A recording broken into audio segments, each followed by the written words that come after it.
Elizabeth Christine Pina came into the world on June 23, 1977 in Houston, Texas to Adolph and Melissa Pina.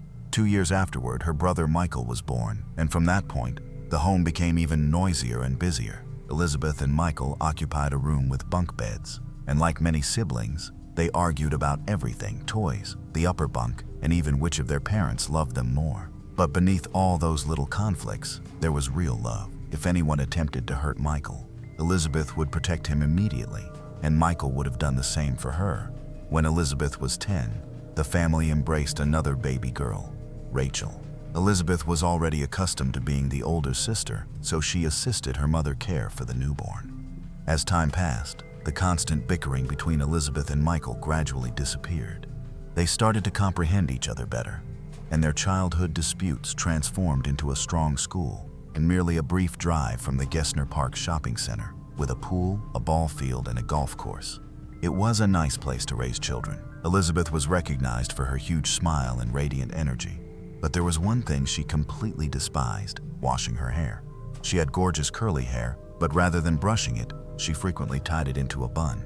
Whenever her mother required her wash and arrange it, Elizabeth yelled so loudly the neighbors could hear.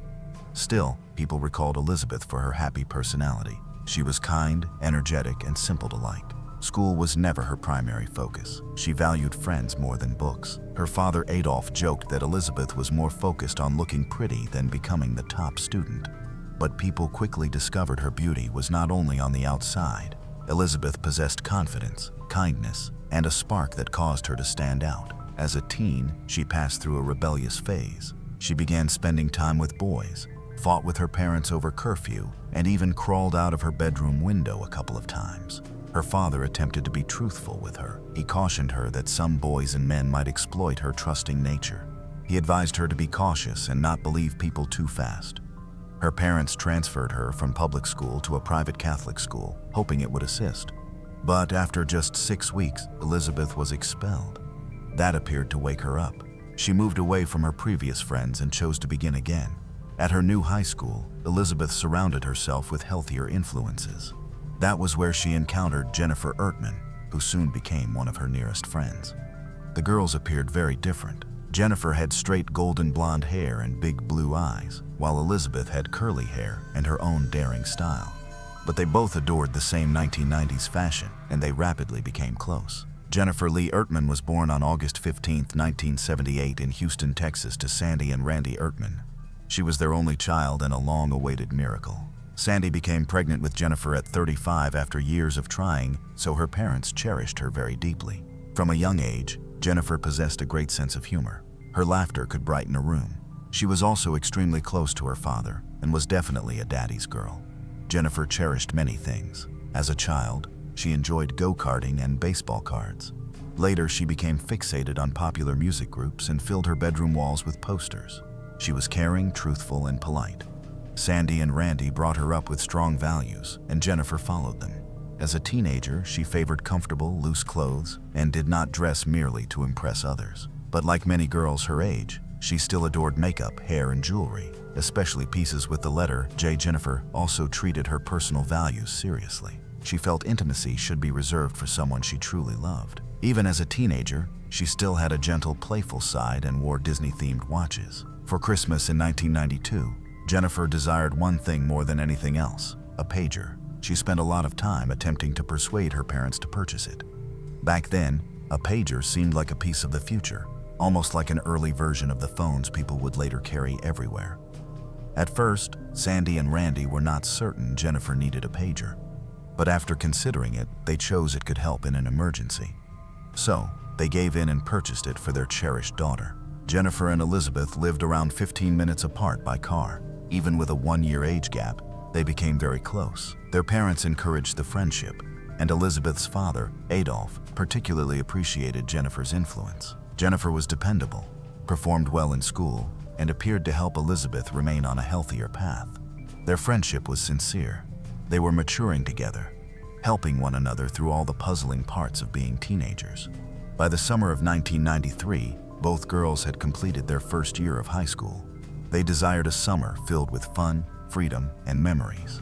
Elizabeth had achieved real improvement that year. Her grades increased, She had a boyfriend, and she felt thrilled about everything ahead. On June 21, Elizabeth marked her birthday. For her birthday, she got a gift that felt mature and special, a delicate purple silk bra with lace. To her, it was more than merely a present. It felt like a sign of growing older, becoming more independent, and moving into a new stage of life.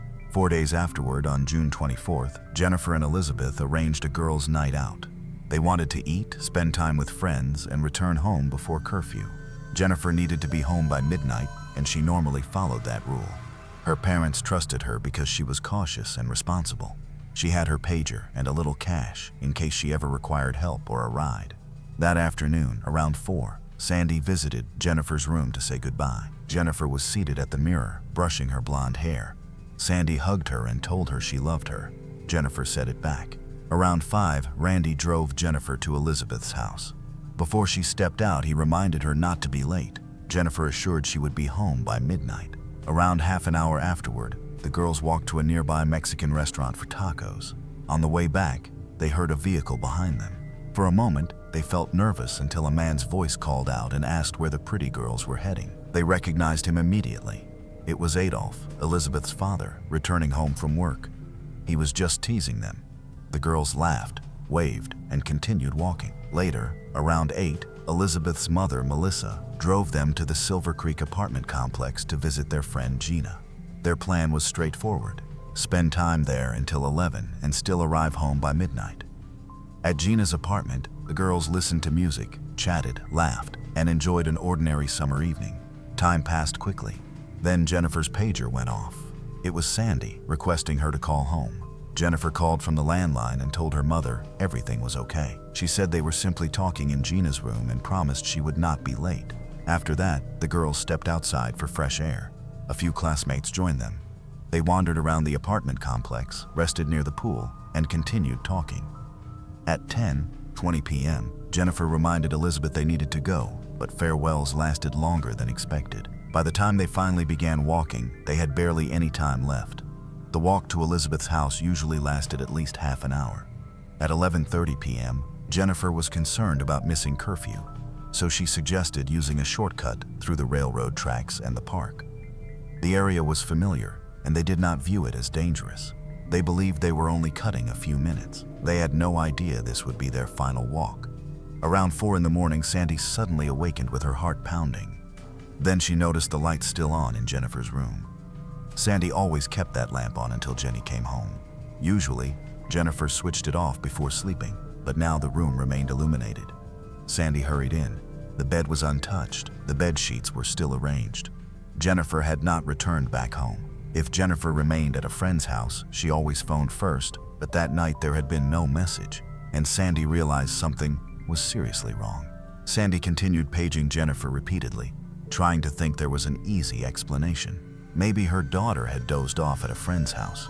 Maybe the pager battery had expired. She returned to bed, but she was unable to sleep. For 2 hours, Sandy attempted to settle herself down. She considered every harmless explanation she could picture, but deep inside, fear continued increasing even more. At 6:30 in the morning, Randy Ehrman awakened and felt something was wrong. The house was unusually quiet. Jennifer was not home. Sandy was scared to tell him their daughter had broken curfew. Randy was not harsh or excessively strict. He simply believed rules existed to keep Jennifer safe. When he asked where she was, Sandy paused and said maybe Jennifer had remained with a friend, so they waited for a call or for their daughter to come through the door. But by 11 a.m., Jennifer still had not returned home, and Randy started to panic too. He called the house, but nobody replied. Then he attempted contacting Gina, another friend, but failed. Unable to continue waiting, Randy drove to Elizabeth's house. The place was quiet. No cars, no activity, no indication of anyone. He tapped on the front door, shouted out, then walked around hitting on the windows. Nobody replied. Randy went back home terrified and puzzled. Then Gina called from summer school. Her voice was trembling as she said she had not seen since Jennifer or Elizabeth since the night before. The girls had told her they were heading to Elizabeth's house, so Gina believed Jennifer had remained there overnight. Still wishing for an easy explanation, Randy collected Gina and had her point out Elizabeth's bedroom window. Back at the Pina house, he struck the window so forcefully the glass shattered. Neighbors started looking outside, but Randy did not care. He only wanted to locate his daughter. There was still no response. While Randy was away, Sandy sat in Jennifer's room with a phone book, contacting everyone she could think of. But every call finished the same way. Nobody knew anything. Then Elizabeth's parents called. Adolf and Melissa had also been attempting to contact their daughter all day. They had not seen Elizabeth or Jennifer since the previous night and had hoped the girls were at the Ertman house. That was when Randy contacted police and reported both girls missing. But the Houston Police Department did not consider it urgent. They believed the girls had likely run away and would return soon. The families knew that was not accurate. Jennifer and Elizabeth would never frighten their parents like that intentionally, so the parents started searching themselves. Adolf went to the Silver Creek apartment complex where the girls had last been noticed. He searched the location, the railroad tracks, the park, the bushes, and anywhere that might contain a clue. Randy attempted asking the media for assistance, but they also considered the girls runaways. Still, the families refused to quit. On Saturday, June 26, Randy created missing persons flyers with images of both girls. With assistance from a nearby store, he printed copies for almost $3,000. Family and friends moved throughout the city, placing flyers on doors, lampposts, laundromats, and other crowded public locations. Some people pulled them down, claiming they looked bad on buildings, but the families continued going. Then, on Sunday, June 27, 3 days after Jennifer and Elizabeth vanished, police got a very troubling call. The caller stated his name was Gonzalez.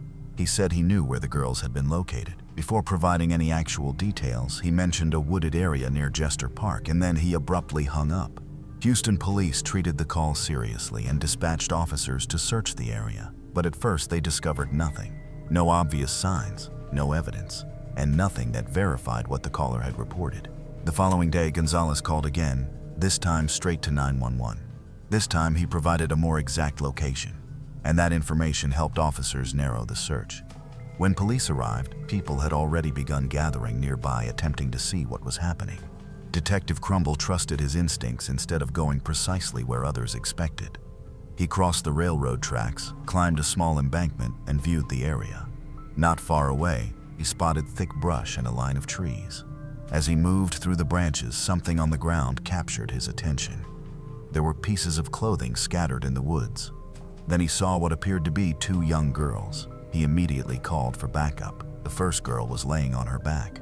Her shirt had been lifted upward, partly covering her face, and beneath it investigators could see a purple silk bra. One of her shoes remained on, while the other foot only had a white sock. Because the girls had been outdoors for several days in the Texas heat, the scene was incredibly difficult for investigators to handle.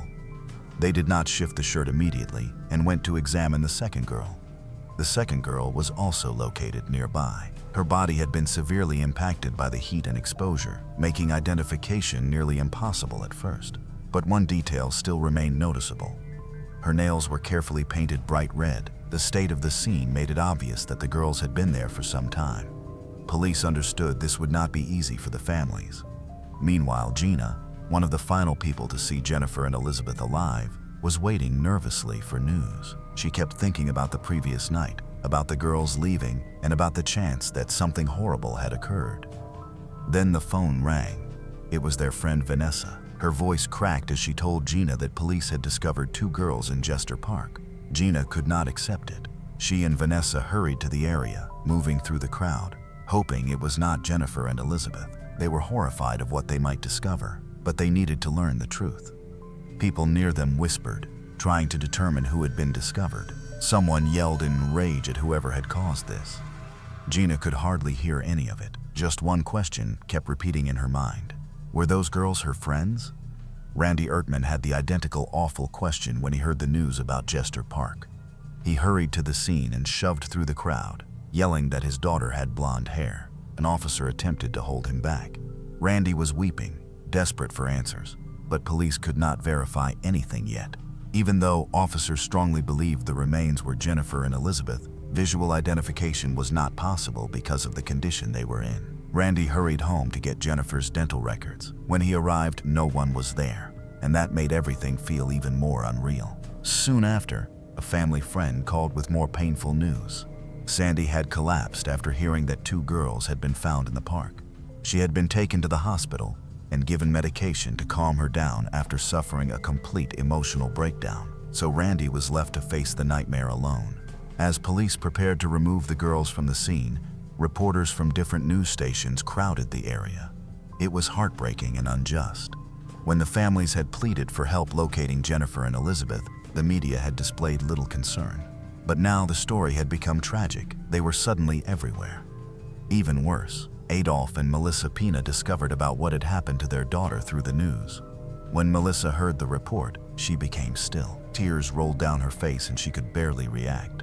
Adolf stood beside her, shattered himself, with no idea how to console his wife when he was breaking down too. At that same moment, the phone at the Pina house kept ringing non-stop. Reporters were attempting to contact Adolf and Melissa, eager to be the first to report the story of the two missing girls. Finally, Adolf disconnected the phone.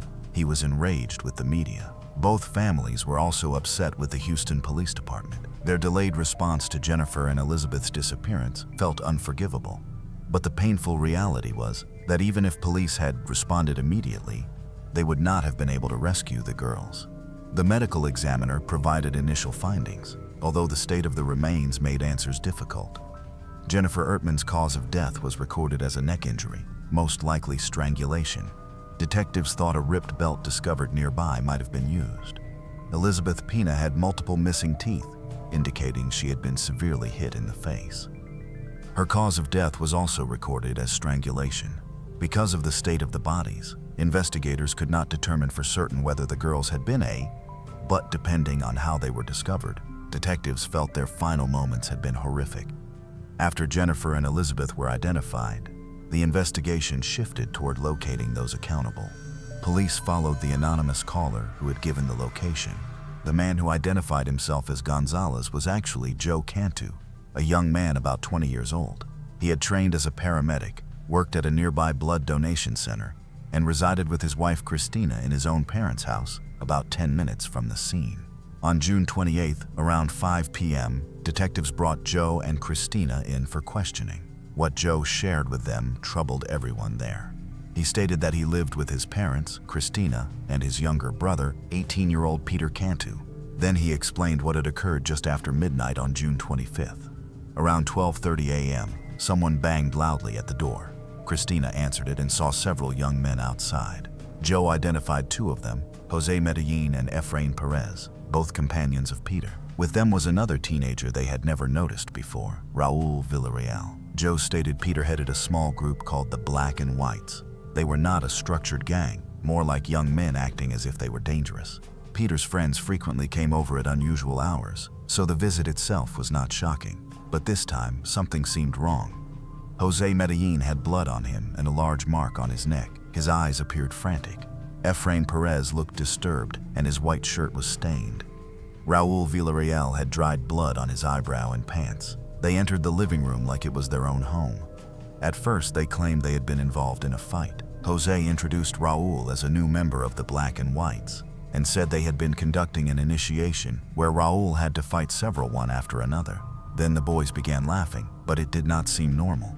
It made Joe and Christina feel sick. Peter Cantu was the youngest child in his family, and regardless of what he did, his mother always protected him. His issues started early. In kindergarten, he was identified with a speech delay and was frequently teased. He had difficulties in school, but his mother faulted the teachers. At one point, she even accused them of harming him. When Peter was 11, he shoved an 8-year-old child and took his bicycle, then gave it back for a reward. He did this twice in only a few days. Police spoke with his mother, but nothing altered. In middle school, Peter became fixated on a female classmate. After she refused his kiss and ran home, he followed her, hit on her doors and windows, and smashed a window in anger. When the girl's father confronted Peter's parents, Peter's mother claimed the girl was making it up. As the man left, he warned Peter to keep away from his daughter. Peter replied that he would do whatever he wanted, and nobody could tell him differently. His mother heard it and said nothing. A few months later, Peter assaulted a teacher and was suspended. After he came back, the teacher eventually quit to avoid more problems from him. Over the next few years, Peter continued getting into trouble and violating the law. His mother blamed his friends, especially Jose Medellin and Efrain Perez. By January 1993, Peter Cantu was facing charges for aggravated assault with a weapon. Peter Cantu was required to check in with police twice a month. Another member of the group was Sean O'Brien. His mother had abandoned him when he was little, so his grandmother brought him up. She pitied him and seldom punished him. Sean discovered to exploit that rapidly. When situations did not go his way, he yelled, threw fits, and by age 5, he was nearly impossible to manage. He had problems in school, harmed animals, and tried alcohol while still in elementary school. When Sean was 8, he damaged a dresser drawer. His grandmother attempted to repair it herself, but the heavy dresser toppled onto her and caused a severe brain injury. After that, she was never the same, and Sean was sent to stay with his biological mother, who did not desire him. By 5th grade, Sean had attempted to take his own life by drinking medication. He afterward made more attempts, but survived. He was constantly getting into fights. He assaulted a bus driver and was expelled. At 14, he was caught stealing from a store, but due to his age, he only received a warning and was sent to an alternative school where he met Peter Cantu. Sean Peter began missing class, drinking, and using hard substances. Sean afterward assaulted a school security guard with a weapon, threatened to burn down the school, and stole a car which he crashed. He also pushed his biological own mother so forcefully that she fell through a glass window. The third member, Efrain Perez, was raised in poverty and disorder. His parents separated when he was young, and he was moved from one relative's house to another. After relocating to Houston, he started fighting, missing school, and causing trouble. Jose Mejina got into problems after meeting Efrain. At 16, they took a car and were caught the following day after it broke down. Since they were juveniles, they were freed, but a month later, they stole additional vehicles and were placed in juvenile detention. They were put on probation and required to finish a rehabilitation program, but Jose never completed it. Shortly after, he almost ended another student's life while attempting to steal his jacket. He shot the boy twice, but the victim lived. Later, Jose, Peter, and Efrain were connected to the deaths of 2 people during a robbery attempt, but they were never arrested for it. A month before Jennifer and Elizabeth vanished, Efrain was shot in the chest and refused to explain what occurred. The Black and Whites had other members involved in stealing, car theft, drinking, and substance use, but they were not involved in what happened to Jennifer and Elizabeth. The group's usual gathering place was between the railroad tracks and Jester Park. Raul Villarreal wanted to become a member, so he went to Peter Cantu, who served as the leader. Peter told him he needed to fight every member. If Raul could endure it, he would be accepted. The initiation took place at their normal location. Each fight lasted at least 5 minutes. The boys had been consuming beer, so everything was noisy and reckless. Raul became weaker with each round, but he continued. At one point, he was struck, fell down, and could not stand back up. The others left him there and walked to the railroad overpass to determine if he had passed. They decided to accept him. At first, the group was in a positive mood, but by 11:09 p.m., after drinking throughout the day, the mood changed. Some members left home. The rest continued drinking and becoming louder. Then, they spotted 2 girls walking along the gravel near Jester Park. It was Elizabeth and Jennifer. They had used a shortcut home, unaware a group of drunk and cruel boys was directly ahead of them. Joe Cantu later explained to detectives what happened after the boys returned to the house. According to Joe, Efrain removed his bloodied shirt and said Joe would hear on the news what they had done that night. Joe wanted no involvement, so he burned the stained shirt. But those boys were too excited to remain silent. Jose wanted to boast, so he began speaking with a twisted smile. He said the group had been spending time by the railroad tracks when they saw 2 girls. Jose Medina approached Elizabeth and attempted to touch her. She shoved his hand away and walked quicker. That made him furious. Jose seized her, pushed her down the gravel embankment, and pulled her toward the rest of the group. Jennifer had an opportunity to escape, but she did not abandon Elizabeth behind. She hurried to assist her friend, and that was when Peter Cantu and Sean O'Brien grabbed her, too. Jose then explained what happened afterward. There was no embarrassment in his voice, no remorse. He spoke as if he was proud of it. He said, the girls begged them to stop and pleaded for their lives, but the boys just laughed. For Christina, hearing it was unbearable. She had recently survived an assault herself, and these details about 2 innocent girls were too much for her. Joe and Christina did not yet understand the full ending, but from the boys' laughter and the expression in their eyes, they realized something horrible had happened. Soon Peter came back home and took money and jewelry from his pockets, including a gold chain with a J pendant. These were objects taken from the girls. Jennifer's Disney watch was later handed to Jose's brother. Finally, Joe asked what had happened to the girls. The boys said they needed to ensure the girls could not recognize them because they had seen their faces. Peter said one girl was restrained while Jose used a cord around her neck. Raul Villarreal said he and Sean O'Brien used a belt on the other girl, and when the belt snapped, they continued hurting her. The cold, almost proud manner they spoke about it made Joe and Christina feel sick, but they remained silent, scared of what might happen if they responded. The conversation continued nearly 2 hours. Christina kept walking out of the room to cry where nobody could see her.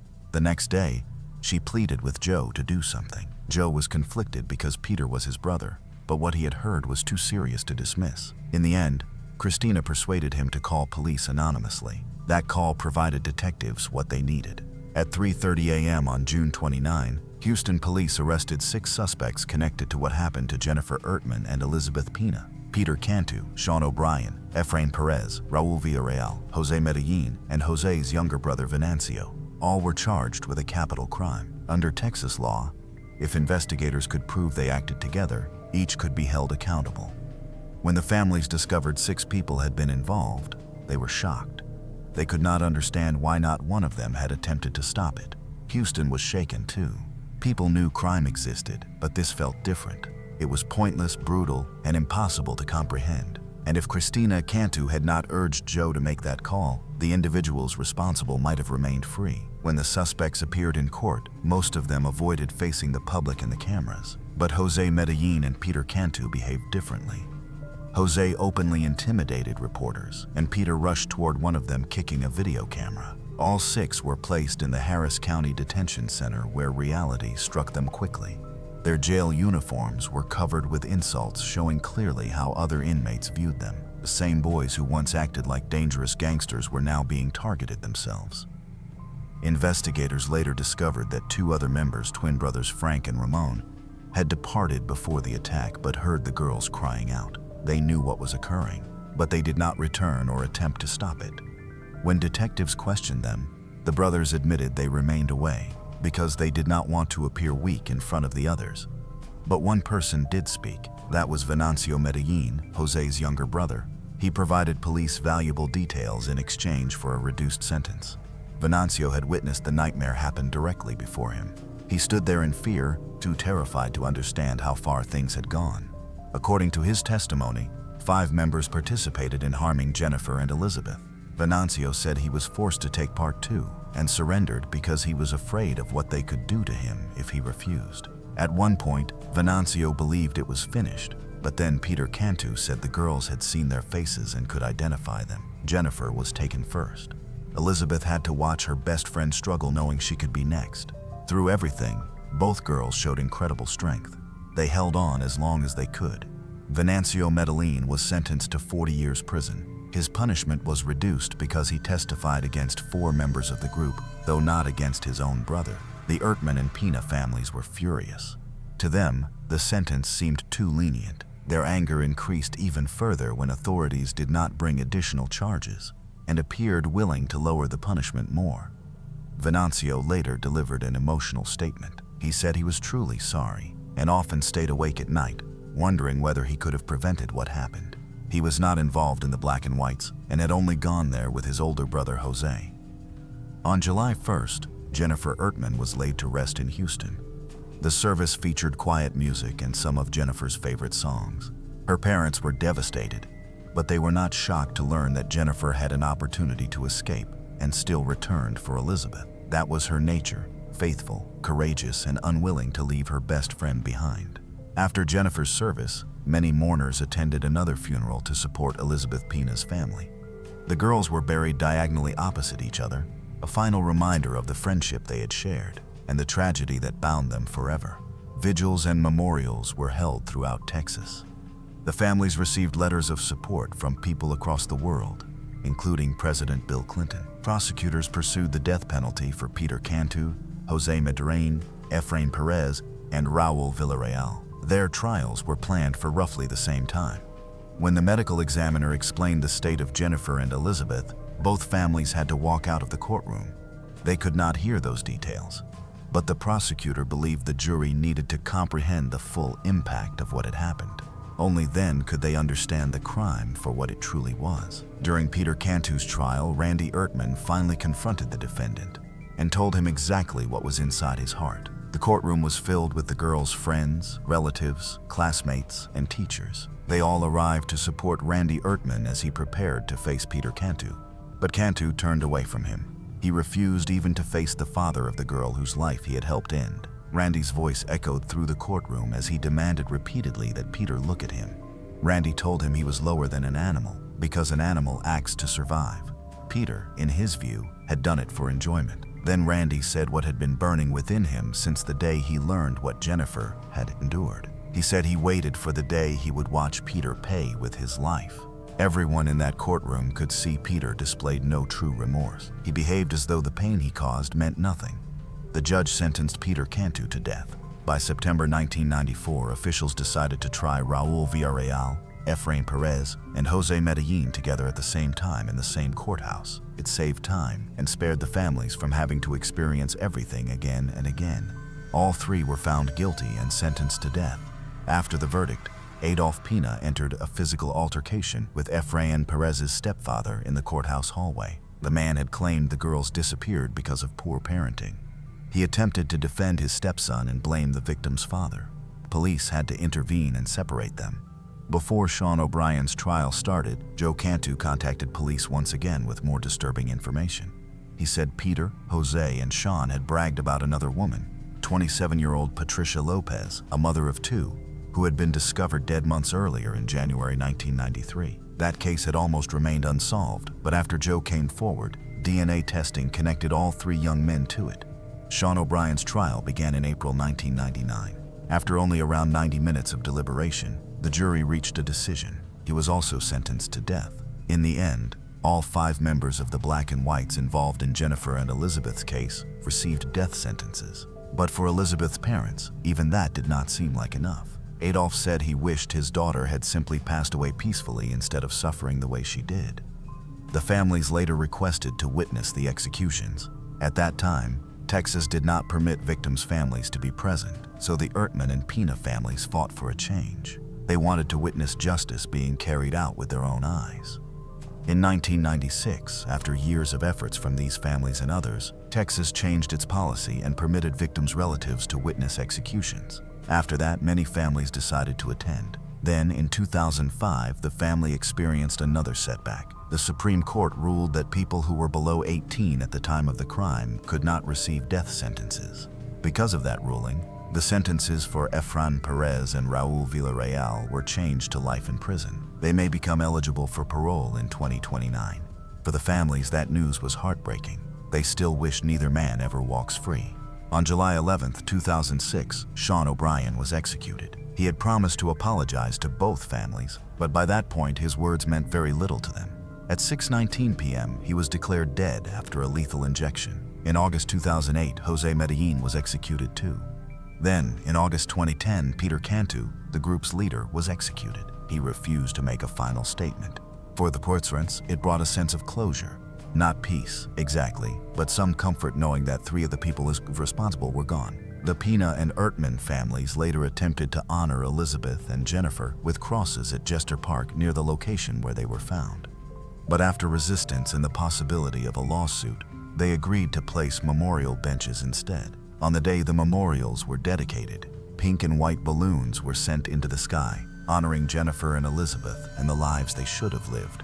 After losing their only daughter, Sandy and Randy Ertman eventually moved away from Houston. The city carried too many painful memories.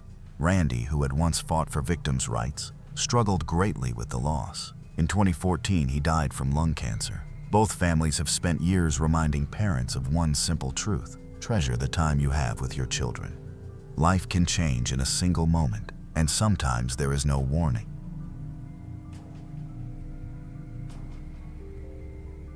The tale of the Walshy family is one of 2 paths advancing in opposite directions, one ascending toward the American dream and the other descending into a void of privilege and dishonesty. Anna Walsh, born Anna Konop in Belgrade, Serbia, was the embodiment of the immigrant success story. When she arrived in the United States in 2005, she carried nothing but a relentless work ethic and a charisma that made her impossible to overlook in the hospitality world. She began at the reception desk of the Wheatley Hotel in the Berkers, but it wasn't long before she was overseeing the Four Seasons in Boston and Washington, D.C. By the time her name reached the headlines, she was a regional general manager for Tishman Speyer, an international real estate titan. She divided her time between the corridors of power in the nation's capital and her family home in Massachusetts, a powerhouse who seemed to have overcome every obstacle in her path. But behind the manicured lawn of their Cohasset home, her husband was a man whose life was founded on a basis of professional-grade manipulation.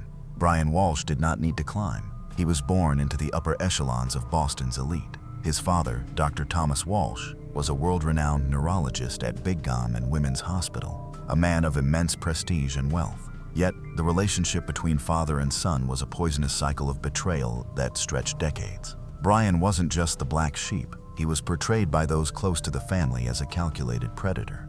Years before he would be fitted with an ankle monitor, Brian allegedly defrauded his father out of nearly $1 million during a refinance deal for a home in Lenox. The theft was so profound that Dr. Walshy severed all ties, refusing to speak to his only son for over a decade.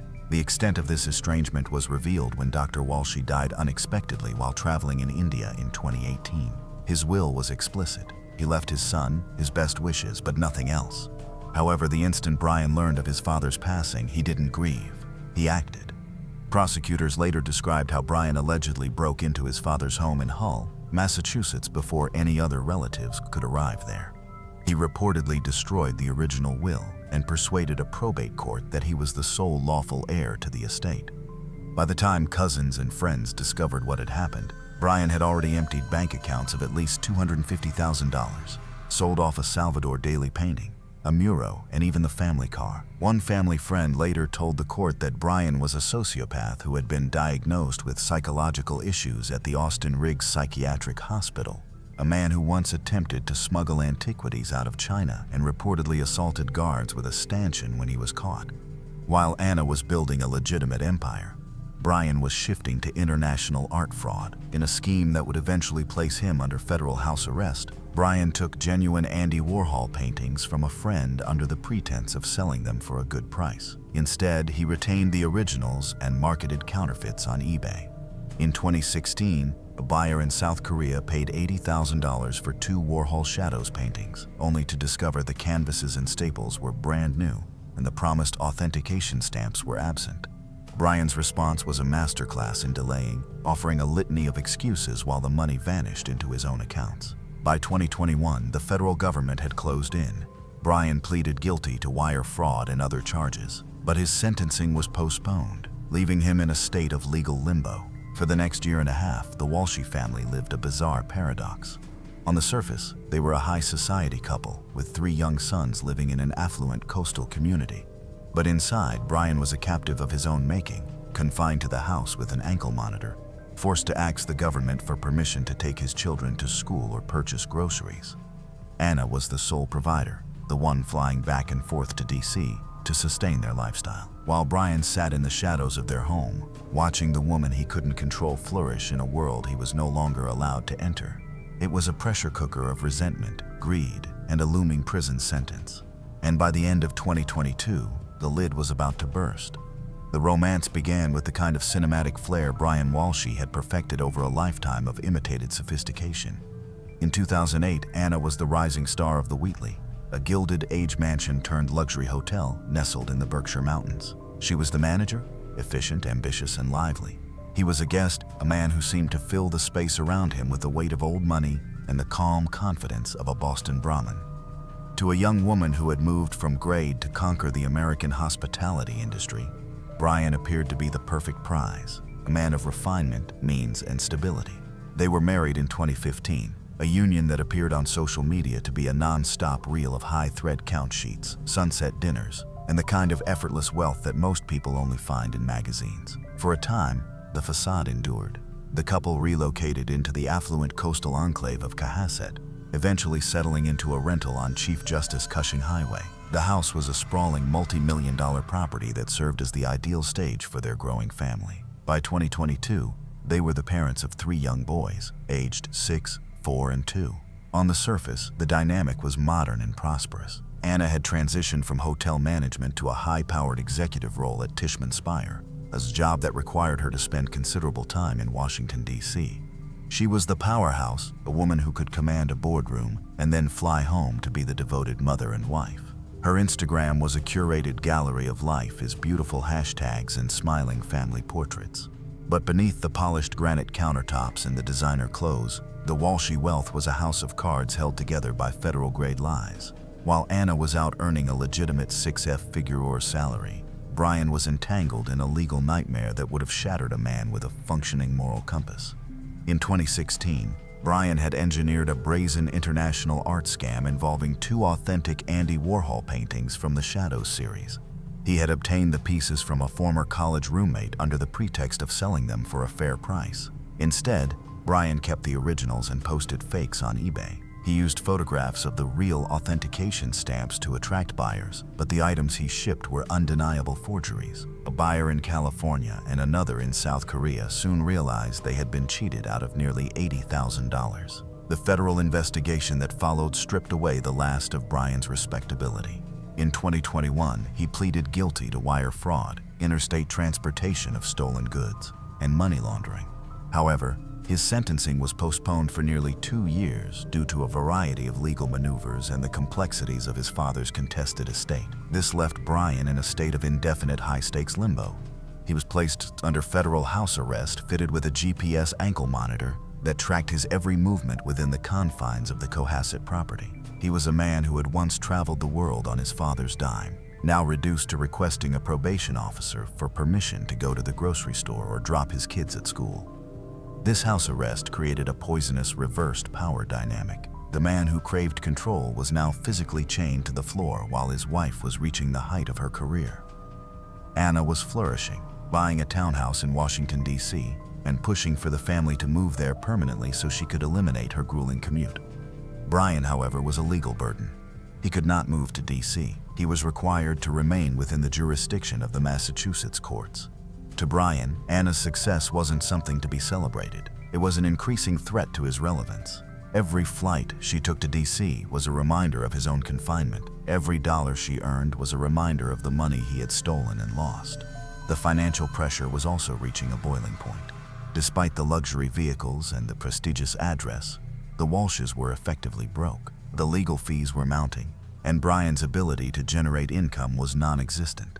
The couple had reportedly spent hundreds of thousands of dollars on a lifestyle they could no longer afford, and the looming threat of a prison sentence meant that the American dream Anna had worked so hard for was about to be liquidated by the federal government. Friends who visited the home during the final months of 2022 noticed a subtle, lingering tension. Brian remained outwardly charming, the ideal host who could discuss art and wine for hours, but there was a sharper edge to his demeanor. He began to monitor on his phone his suspicions of her infidelity, growing in direct proportion to his own insecurity. He wasn't just worried she was leaving him. He was worried she was taking the children, the remaining assets, and the last shred of his dignity with her. As the holidays approached, Anna was making plans for a future that clearly shifted away from the shadow of Brian's criminal record. She had been searching for a new school for the boys in D.C. and had even secured a life insurance policy worth $2.2 million with Brian as the sole beneficiary. To a man trapped in a house he couldn't leave, facing a prison cell he couldn't avoid, that policy wasn't just a safety net, it was an escape strategy. The golden couple of Cohasset was preparing for a New Year's Eve celebration, but while Anna was looking toward a fresh start in the capital, Brian was looking at the digital screen of his son's iPad, beginning a search for a very different kind of ending, one that involved a hacksaw, a tarp, and a question about the rate of decomposition in a cold basement. The transition from 2022 to 2023 in the Walshia household began with a performance that would have deceived even the most cynical observer. On New Year's Eve, the couple welcomed a close friend, Jem Mutlu, into their rented Cohasset home for a celebration that felt on the surface like an affirmation of their high society status. There was champagne, there was caviar, and there was the laughter of people who believed they were standing on the brink of a brilliant new chapter. Mutlu later described the evening as remarkably ordinary, even festive. He saw a couple that appeared loving and a home that was filled with the warmth of the holiday spirit. When he walked out of the door around 1:30 a.m. on January 1st, he left behind a family that seemed to be at peace. But the moment the door clicked shut and the silence of the Massachusetts woods reclaimed the property, the festive mask was removed, and the house on Chief Justice Cushing Highway became a laboratory for a savage, calculated erasure. According to the story Brian would later tell the authorities, the morning of New Year's Day was a flurry of professional necessity. He claimed that Anna had been called away unexpectedly for a work emergency at her real estate firm in Washington, D.C. He described a scene where she kissed him goodbye around 6:00 a.m., heading to the door with her luggage in hand to summon a ride-share that would take her to Logan International Airport. It was a believable tale for a high-powered executive whose life was dictated by the demands of the capital. But while Brian was painting this picture of a dedicated professional rushing toward her duties, the digital record was revealing a much darker truth. The American dream was being dismantled one search query at a time on an iPad that belonged to one of their young sons. The digital blueprint of the crime didn't begin at 6:00 a.m. It began in the pre-dawn darkness while the world was still recovering from the previous night's revelry. At 4:48 a.m., more than an hour before Brian claimed his wife had left the house, the first search was recorded. He didn't look for flight schedules or weather updates for D.C. Instead, he reached into the void of the internet to ask how long it would take before a body began to produce a noticeable scent. Minutes later, the queries became even more specific and more urgent. He searched for information on the best ways to dispose of a body if one was truly in a bind. And he spent the early morning hours researching the legal precedents for murder charges in cases where a physical body had never been recovered. While his 3 children slept in the rooms nearby, Brian was essentially attending a masterclass in forensic evasion, guided by the cold light of a tablet screen. The timeline of that New Year's morning is a descent into a psychological abyss. By 9:29 a.m., he was asking about the rate of decomposition for a human remain. Shortly after, he moved on to the chemical specifics, researching the properties of formaldehyde and whether it could be used to preserve a body or if it would simply complicate the disposal process. By midday, the focus shifted from the biological to the mechanical. He spent the lunch hour searching for the most effective tools for dismemberment, specifically concentrating on the usefulness of a hacksaw and the most efficient way to separate limbs from a torso. The man who had spent the previous evening sipping expensive champagne was now carefully planning the physical destruction of the woman he had toasted just hours before. As the sun moved across the sky on January 1st, the void that Brian was creating began to spread into the physical world. Anna's phone, which usually buzzed with the constant activity of her professional and social life, went silent. The last signal it emitted was around 3:14 a.m., pinging off a tower near the house, and then nothing. There was no record of an Uber or a Lyft being summoned to the property. There was no record of her boarding a flight at Logan Airport, and her credit cards, which she used with the frequency of a woman in constant motion, suddenly stopped all activity. The powerhouse executive had simply disappeared from the digital grid, leaving behind only the frantic, ghoulish searches of a husband who is now fixated with the weight of a body and the durability of plastic bags. The psychological chilling point of this block is the sheer detached calm with which Brian operated. While he was researching how to remove blood from a wooden floor and whether luminol could detect traces of a cleanup even after the fact, he was also maintaining the ordinary routine of a stay-at-home father. He was interacting with his children and speaking with his mother, all while the basement of the home was likely being transformed into a scene of unimaginable carnage. He wasn't just concealing a crime, he was living inside it. He inquired about what happens to hair on a dead body and whether a body submerged in water would decompose faster than one buried in the woods. Each search was a cold, calculated step away from humanity, a man treating his wife's existence as a problem of physics and chemistry that needed to be solved before the holiday weekend ended. By the time the evening of January 1st arrived, the silence in the house was no longer the silence of sleep. It was the silence of a vacuum. Brian had spent the day not in mourning, but in a frantic technical struggle against the reality of what he had done. He was a man under federal house arrest, a man tethered to his home by an ankle monitor, trying to determine how to transport a dismembered body across town without alerting the government's GPS tracking system. The New Year's void wasn't just the absence of Anna. It was the complete collapse of Brian's internal world, replaced by a singular predatory focus on the mechanics of death. As the first day of the year drew to a close, the digital trail was already cold, and the man who thought he could outsmart Google was standing in a house that now smelled of cleaning chemicals and secrets, waiting for the rest of the world to notice that the light of the Walshy family had gone out. The paradox of the day was that while Brian was looking for ways to make a person disappear, he was leaving behind a permanent, indestructible record of his own intent. Every time he hit search, he was signing a confession that the police wouldn't even need a body to prove. The tragedy was unfolding in the quietest way possible, behind a glowing screen in a cold basement under the cover of a coastal Massachusetts winter. As the mother of three was reduced to a series of data points and disposal methods, the days following New Year's were marked by two very different types of activity.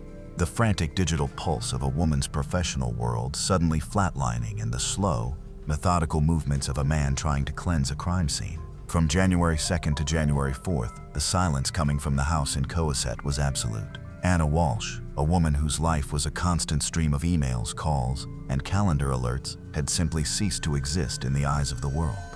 But for Brian, these 72 hours weren't spent in a panic over a missing wife. They were spent in a retail-fueled mission to erase her presence from the physical world. January 2nd should have been the day the alarm bells rang. It was the day Anna was supposedly in Washington, D.C., beginning her work week. Instead, it was the day Brian Walsh walked into a Home Depot in Rockland, Massachusetts, looking like a man prepared for a hazardous waste spill. Surveillance footage, which would later become a cornerstone of the prosecution's case, captured Brian entering the store around 4 p.m.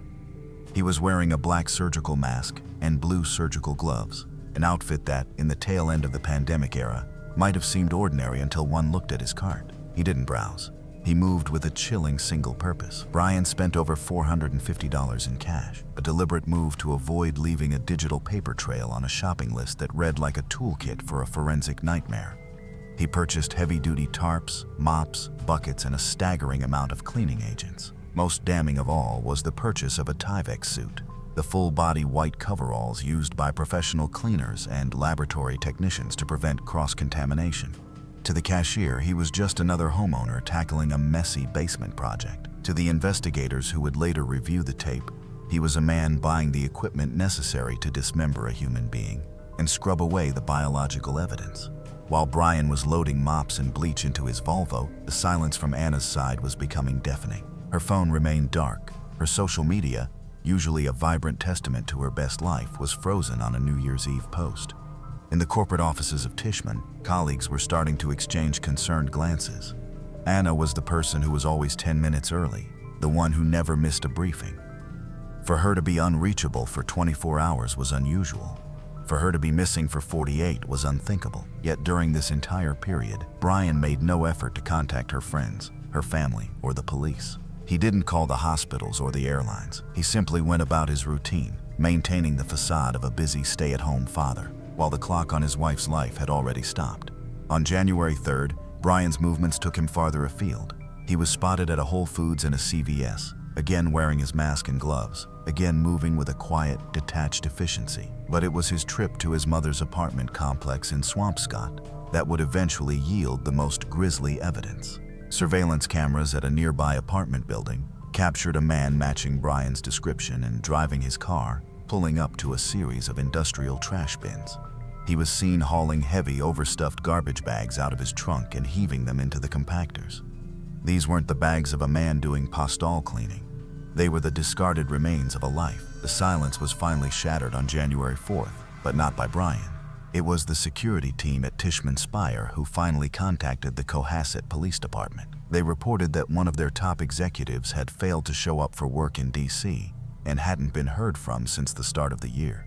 When the police finally reached out to Brian to ask why he hadn't reported his wife missing, his response was a masterpiece of casual indifference. He claimed he hadn't wanted to bother them, suggesting that perhaps she was just busy or had lost her phone. He told the officers the same story he would repeat until his arrest, that she had left at 6 a.m. on New Year's Day, whisked away by a rideshare toward an emergency that only she understood. When the first patrol car pulled into the driveway on Chief Justice Cushing Highway, the air in the house was reportedly heavy with the scent of chemicals. Brian met the officers with a calm, almost cooperative demeanor. He gave them a detailed timeline of his movements over the previous few days, mentioning trips to the grocery store and his mother's house. He appeared to be the picture of a concerned, if somewhat overwhelmed, husband. He even allowed them to walk through the house, a decision he would likely come to regret. Inside the home, the search began in earnest, though at first it was treated as a routine missing person case. But the detectives noticed things that didn't fit the narrative of a woman who had simply walked out the door. Her passport was still in the house. Her designer bags were in the closet. The luggage she supposedly took to DC was nowhere to be found. But neither were the cleaning supplies Brian had purchased just 2 days prior. The tension in the room shifted. The polite questions became more direct.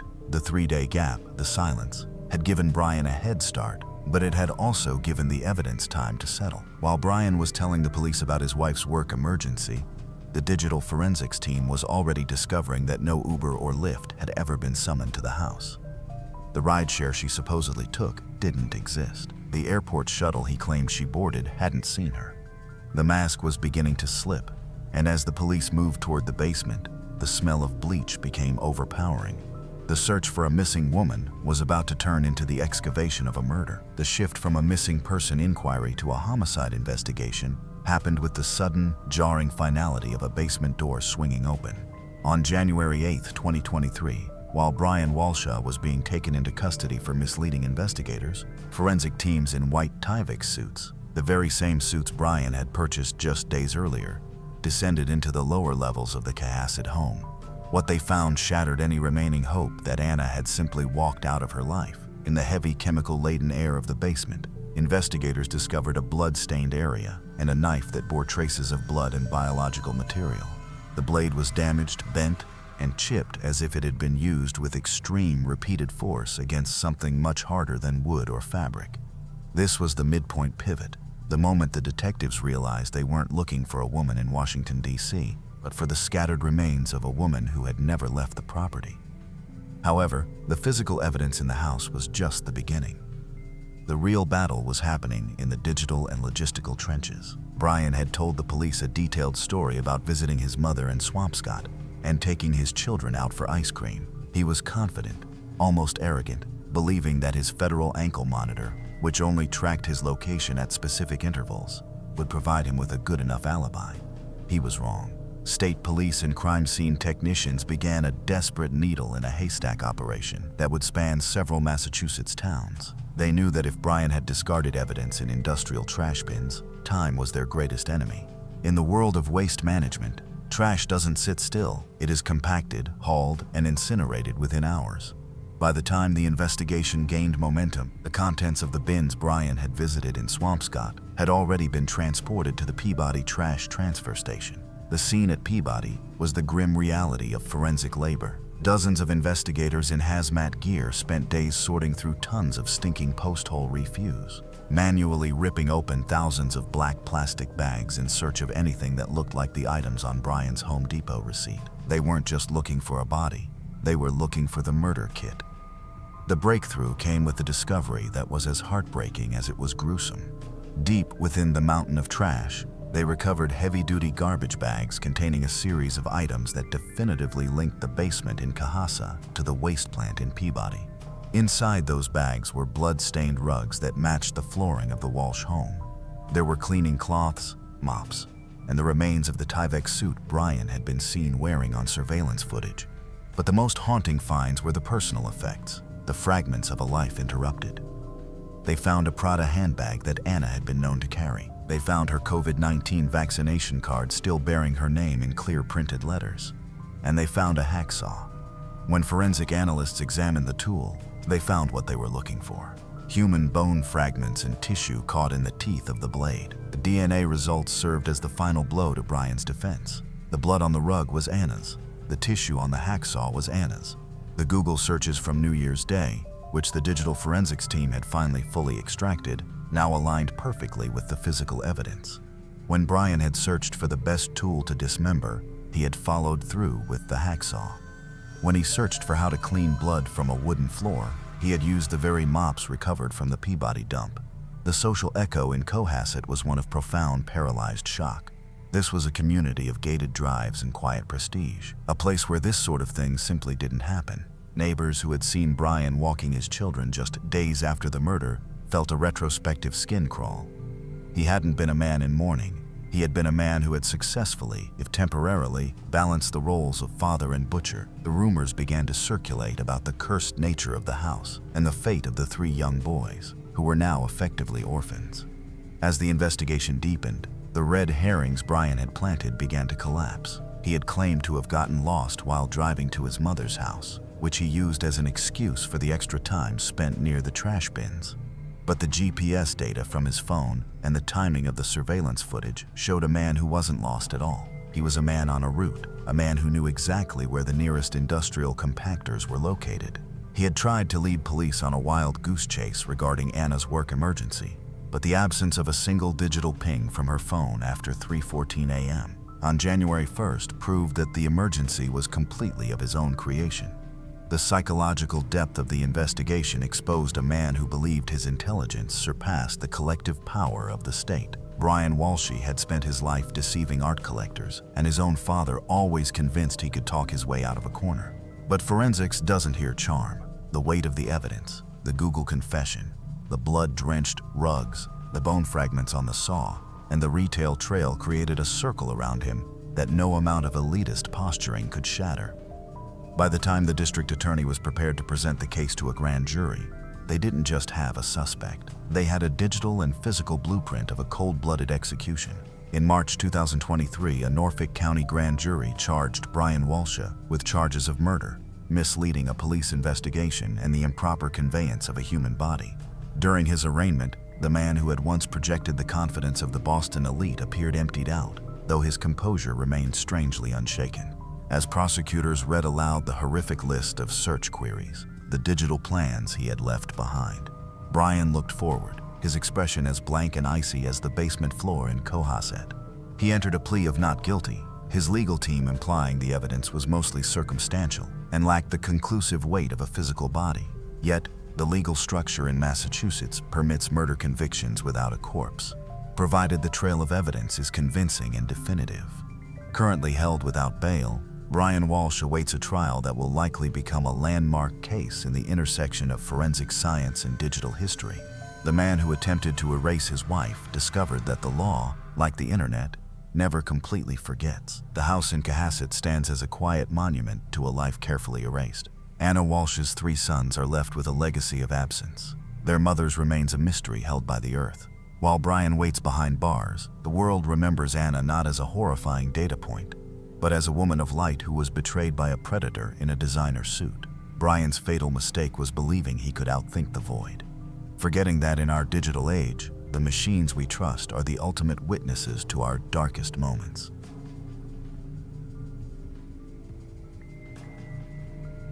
Joanna Yates was born on April 19, 1985 in Britain. She was raised in a small village, and from an early age she adored nature. That enthusiasm influenced the route she selected later on, and after school, Joanna attended university where she obtained a degree in landscape architecture.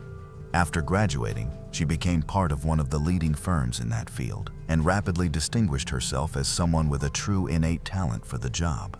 In addition, Joanna was warm, friendly, and sincerely kind, which made it simple for her to bond with the people around her. In December of 2008, she met a man named Greg, who had likewise just begun working at the same company. He was an architect who, like Joanna, had only recently graduated. Before long, the pair of them began dating, and they were already making serious plans for the future. About a year and a half after they met, Joanna and Greg decided to relocate to Bristol since their company was moving there.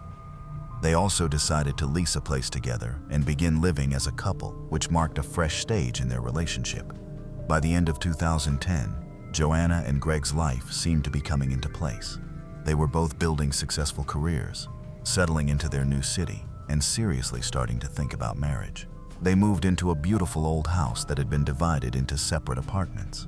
On Friday, December 17th, just before Christmas, Greg decided to head back to his hometown to see his family.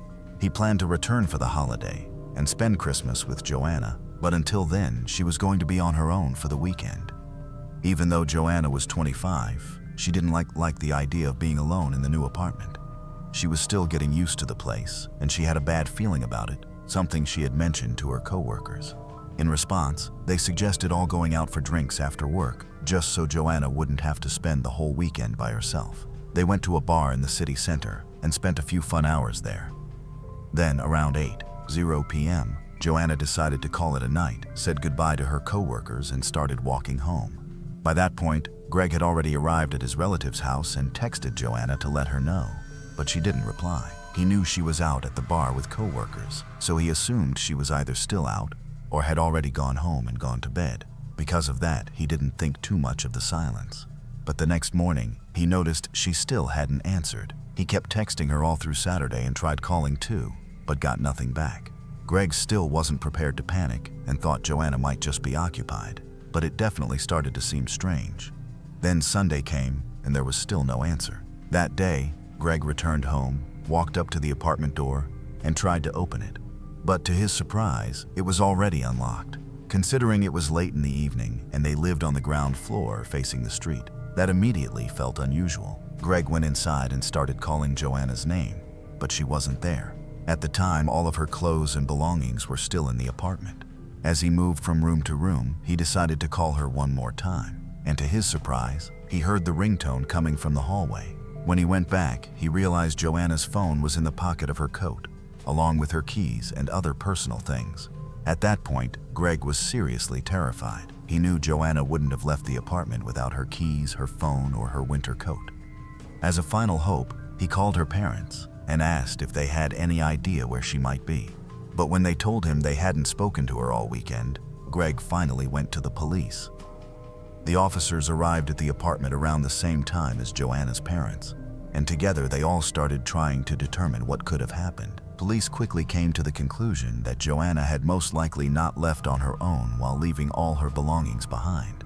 They suspected that something terrible had happened to her and began searching the apartment for possible clues. Before long, Joanna's mother noticed the first important lead. There was a receipt in the apartment for a frozen pizza bought at a Tesco supermarket at around 8:40 p.m. that Friday. That meant Joanna had made it home from the bar, and at least at that point, she had probably been fine. The only odd thing detectives noticed was that the pizza itself, or even the box, was nowhere to be found in the apartment. The trash hadn't been taken out, but there was no pizza packaging in there either. Given the fact that Joanna had already stopped replying to Greg's messages by Friday evening, police started considering the possibility that something has happened to her shortly after she got home. One theory was that someone may have followed her back home from the bar, so officers headed out to collect surveillance footage along her route, talk to the co-workers who had been with her that night, and look for any possible witnesses. At the same time, detectives started questioning Joanna's neighbors. By then, several police cars were already outside the building, so some of the residents came out. Even though it was in the middle of the night, the neighbor who lived beside Joanna's flat said he hadn't seen or heard anything suspicious that evening. The other residents in the building shared similar observations. But when police started speaking to people in the houses across the street, they got something much more interesting. Several residents said they had heard distant screams at around 8:50 p.m. At the time, they assumed it was just someone drinking and messing around ahead of Christmas, so they hadn't paid much attention. Based on the time on the pizza receipt, detectives started to think those screams really could have been Joanna. If that was the case, then she must have been attacked just minutes after walking into the apartment. Police reviewed hundreds of hours of surveillance footage along the route from the bar to Joanna's home, but nothing on it stood out as suspicious. They also saw her buying the pizza and then a few minutes later going into another shop and picking up 2 bottles of cider.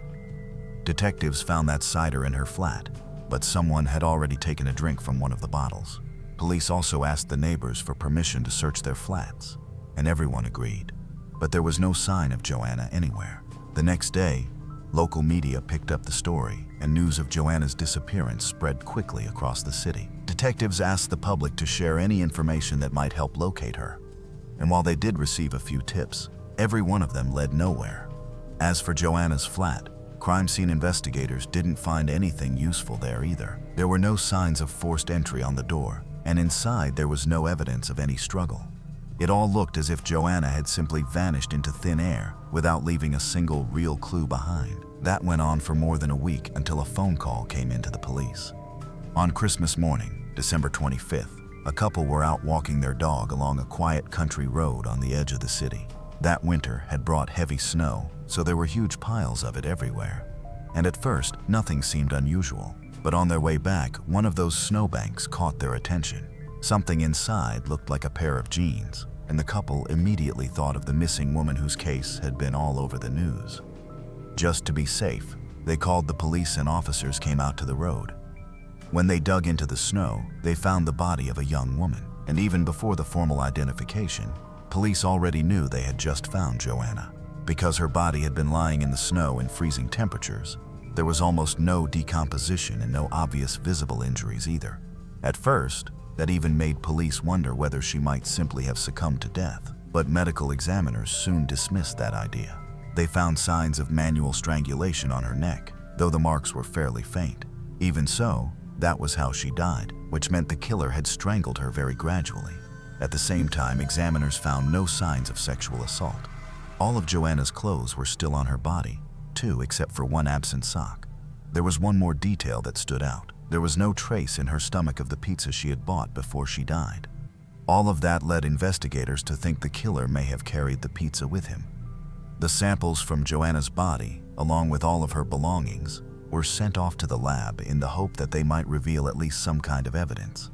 Meanwhile, rumors about a possible serial killer started spreading across the city. Since police couldn't find any clear motive for Joanna's murder, they began considering the possibility that the killer hadn't been driven by sexual assault, personal hatred, or anything like that the killing itself may have been the purpose.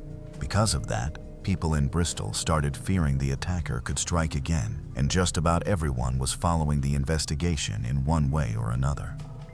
70 officers from different departments were assigned to the case immediately, making it one of the biggest investigations in the city's history. Detectives worked through hundreds of tip calls, went door to door looking for witnesses and surveillance footage, searched through the contents of garbage bins, but none of it brought them any nearer to the killer. Before long, a well-known non-profit organization offered a reward of £10,000 for information about Joanna's murder. And later, a British newspaper increased that amount to $50,000. As expected, that brought in even more tips, but still nothing that actually moved detectives toward an arrest. Because there were no signs of forced entry at Joanna's flat, investigators still believed the killer may have known her. After they accepted Greg's alibi and confirmed that he really had been in another city, police started looking at other possible suspects.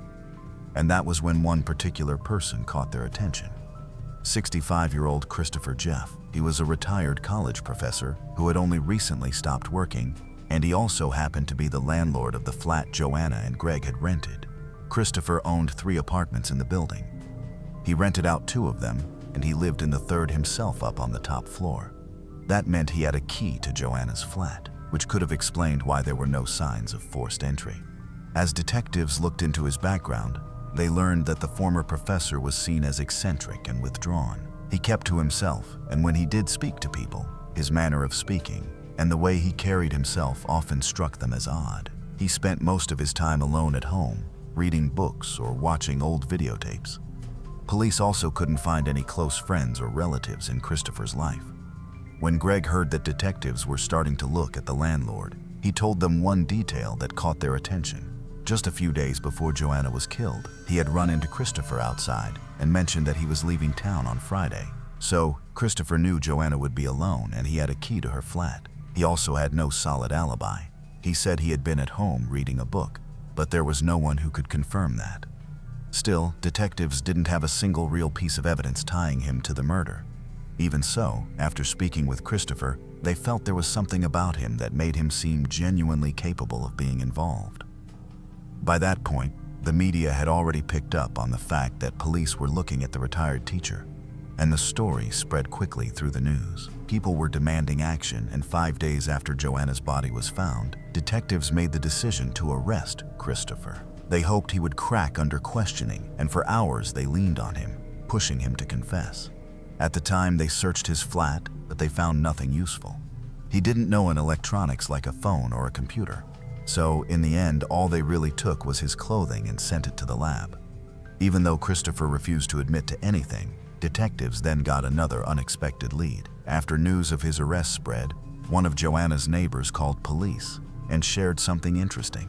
That night, he had seen Christopher's car pull out of the parking area outside the building and then sometime later come back. Because the neighbor's flat was on the ground, the headlights had shone right through his window. So he looked outside and was sure it was Christopher's car. According to him, he hadn't thought much of it at the time because he never imagined Christopher might be connected to Joanna's murder. But after the arrest, he decided to tell detectives what he had seen.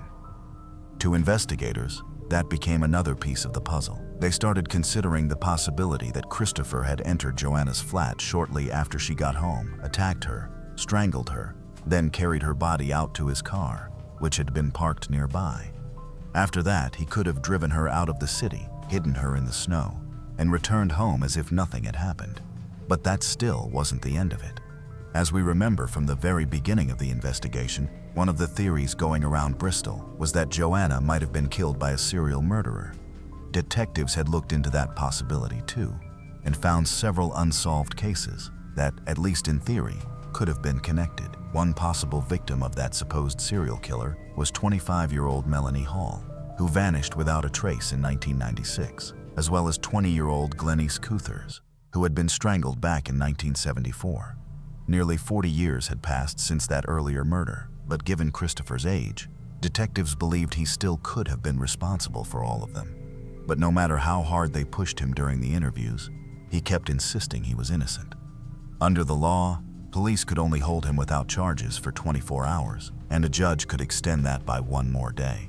But even with 48 hours, detectives still couldn't get Christopher to confess, and formally charging him made no sense without evidence. So, they had no choice but to let him go. That decision triggered a huge public reaction. Many people were convinced he had pulled off the perfect murder and gotten away with it, and that now he could strike again at any moment. The biggest media outlets only made that panic worse, practically accusing Christopher of the murder outright. Journalists also camped outside his house and followed him wherever he went. Even though the public and the press were sure Christopher was involved, detectives still couldn't prove it.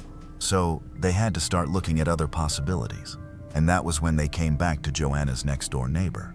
As we remember, he was the one who called police and said he had seen the landlord's car around the time of the murder. But he had only remembered that detail after Christopher was arrested. Detectives began to wonder whether he had really just forgotten it, or whether he had been trying to send them in the wrong direction all along. This man was 32-year-old Vincent Tabuk. He worked as an architectural engineer and lived with his girlfriend in a ground-floor apartment that shared a wall with Joanna's flat. Vincent was one of the very first people police spoke to. He and his girlfriend came outside when officers first arrived and began searching Joanna's apartment. Later, Vincent told them that at the time of the murder, he had been sitting at home, and that later that night, he drove out to pick up his girlfriend from a Christmas work party. At that point, he didn't say a word about the landlord's car, even though police had specifically asked him to share absolutely anything he could remember about that evening. Now, though, he was claiming that he had looked out the window and seen Christopher's car, not once, but twice, a detail that very conveniently pointed the finger at the landlord. While detectives were working through that lead, Joanna's case had already become national news, and it was eventually featured on a popular true crime program. After that episode aired, police received a flood of new calls, but none of them brought any real progress. There was, however, one call that caught detectives' attention. A woman told them that Vincent might be the person behind Joanna's murder, though no further details about that tip are publicly known. Even so, for police, it was an important signal. By that point, they already had quiet suspicions about Vincent that the media knew nothing about. So, a tip from an outside caller sounded promising. At that point, Vincent was in the Netherlands with his girlfriend, where the two of them lived full-time. Detectives decided to send an officer there so he could personally take Vincent's statement about the landlord's car. But that wasn't the real reason police wanted to talk to him. After the interview, they told Vincent they were collecting DNA from everyone connected to the case and asked him to provide a sample.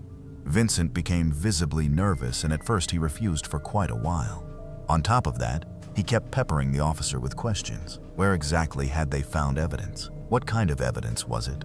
What were they planning to compare his sample to? And so on. In the end, though, He did hand over his DNA, and the officer brought it back to Bristol. At that point, police still didn't have the killer's DNA. Even so, Vincent's reaction was already telling them a lot. They started seriously considering the possibility that he was the murderer, but they still needed real evidence. Detectives understood that if Vincent really was responsible, getting a confession out of him without any hard evidence would be extremely difficult. He was highly intelligent, a specialist in a very narrow field of engineering and architecture. Vincent works on analyzing the movement of large groups of people in public spaces like airports, stadiums, schools, so those environments could be designed in the most efficient way possible. Because of those skills, he was in demand across Europe and regularly hired by major engineering firms. He lived in the Netherlands and had only come to Britain temporarily for one of those contracts. In January 2011, Vincent returned to Bristol, and just a few days later, detectives got a call from the lab.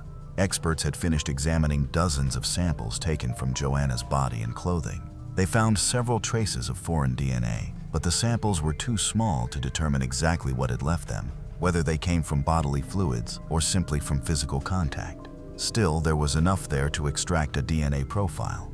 The experts immediately compared it to the samples from the two main suspects, Christopher and Vincent, and finally got a match. Every one of those DNA traces belonged to one of them, Vincent. That gave detectives the confirmation they needed. Vincent had, at the very least, been in physical contact with Joanna shortly before her death in several different places, which meant he was with a very high degree of probability her killer. Based on where his DNA had been found, it looked as though he had carried Joanna's body, first holding her by the torso and then by the legs. As soon as the lab results came in, police arrested Vincent and brought him in for questioning, but he denied having anything to do with the murder. News of the new suspect immediately hit the media, though detectives chose not to reveal the evidence they had, at least for the time being, so they wouldn't risk damaging the investigation. Because of that, no one knew exactly why Vincent had been taken into custody. His friends and relatives refused to believe he could be involved in the murder. They thought police were simply trying to pin the case on him, the same way they had tried to do with Christopher. Even the landlord himself told reporters that he supported Vincent and believed he was innocent. What none of them knew, though, was what the DNA testing had shown. And before long, police uncovered even more evidence. When they examined Vincent's computer, they saw that from the moment of Joanna's disappearance, he had been obsessively tracking news articles about the case. That alone would not have been especially unusual, considering the murder had happened literally through the wall from his own flat. But Vincent wasn't just casually checking the news. He was spending entire days going through absolutely everything that was published about the case. Another clue came from his Google Maps history. Detectives found that Vincent had searched the very road where Joanna's body was eventually discovered and had looked at it in Street View. But guess what? He had done that 6 days before the body was found. They also found a large amount of violent adult material on his computer. And one detail in particular stood out. Detectives saw that Vincent had watched a video featuring a woman dressed almost exactly like Joanna, and she looked strikingly similar to the victim as well. And finally, police found illegal material involving minors on his computer, which by itself was enough to guarantee that he would be facing a separate prison sentence. But the most important piece of evidence was waiting for detectives in Vincent's car. Forensic experts found blood inside, and DNA testing showed that it belonged to Joanna. Even after that, Vincent kept insisting he was innocent and claimed he had an alibi. Up to that point, he had said he stayed home until late that night and then drove to pick up his girlfriend from her work party. Now, though, he claimed that around 10:30 that evening, he had gone to a supermarket, and he even showed detectives the receipt. Police reviewed the surveillance footage and did indeed see Vincent entering the store, but he walked through it and left without buying anything. Then, just a few minutes later, he went back in, bought groceries, and headed for the exit again. There, he stopped by the doors, pulled out his phone, and texted his girlfriend that he had gone to the supermarket. Detectives found his behavior strange, even staged. It looked as if Vincent had deliberately walked past the camera several times to make sure he was clearly seen on them. On top of that, for some reason, he texted his girlfriend about the supermarket visit, even though they hadn't been messaging all evening, and she was at her work party, and he sent that message while standing right under the main cameras by the entrance, almost as if he were creating an alibi for himself. Even so, there was still one important detail. He arrived at the supermarket about an hour and a half after Joanna died, which meant he still had plenty of time to drive her body out of the city and make it back. According to detectives, that evening may have unfolded like this. Joanna came home and stepped inside, but didn't lock the door right away. Instead, she went into the kitchen where she set down the 2 bottles of cider and most likely the pizza box. That was when Vincent must have entered the flat after seeing her return home. Based on the witness statements, Joanna may have screamed the moment she saw him. There was no evidence that Vincent and the victim actually knew each other. And all the time she had lived in that building, they had barely crossed paths. After that, he must have attacked and strangled her. Then he loaded Joanna's body into the trunk of his car and drove to the supermarket where he created an alibi for himself, using the receipt and the surveillance cameras. After that, he drove her out of the city, left her in a pile of snow, went back home, and a few hours later left again to pick up his girlfriend from the work party. For several weeks after his arrest, Vincent kept insisting he was innocent. He claimed police had faked the DNA results and were trying to pin someone else's crime on him. But then 3 weeks later, he suddenly changed his position. Vincent said he was ready to confess, but only to manslaughter. Detectives remembered that shortly before his arrest, he had searched online for the difference between murder and manslaughter. So to them, it looked like he had simply realized that with the evidence against him, he had no way out and was now trying to take the path that might get him the lightest sentence. According to Vincent's new version, he had never planned to kill Joanna, and everything happened by accident. He claimed he had gone out for a walk and saw her through the kitchen window. Supposedly, Joanna waved at him and invited him in. So Vincent entered the flat. They started talking, and he said it seemed to him that Joanna was flirting with him. So he leaned in to kiss her, but she jumped back and started screaming. Vincent panicked and in a rush tried to cover her mouth with his hands, but accidentally strangled her. Of course, that account sounded entirely fabricated and difficult to accept, but Vincent remained with it regardless.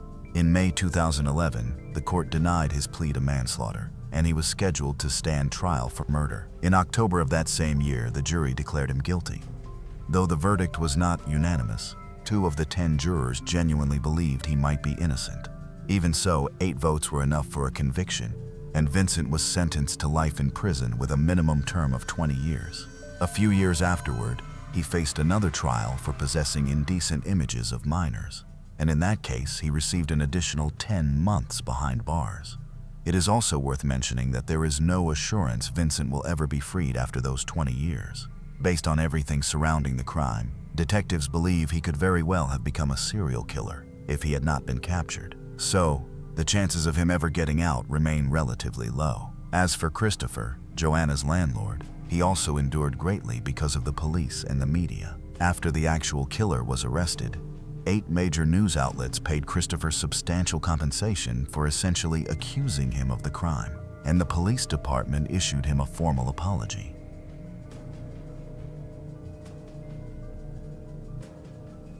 Paul and Keith Canroe were raised only a year apart in Brooklyn and Staten Island, unbreakable since childhood.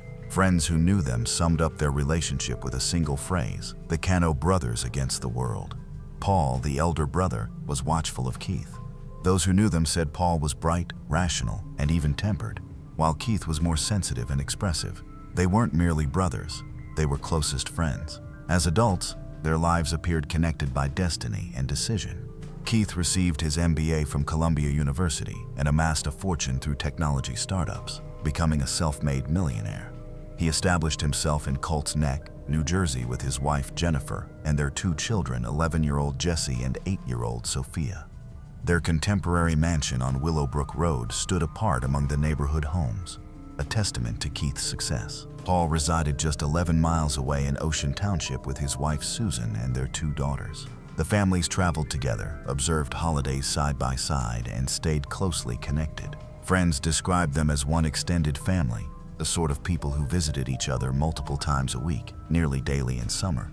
In 2006, Paul and Keith officially solidified their bond in business, becoming associates in 2 companies based in Asbury Park. Square One was a technology consulting firm where Keith retained a 90% stake while Paul possessed 10%.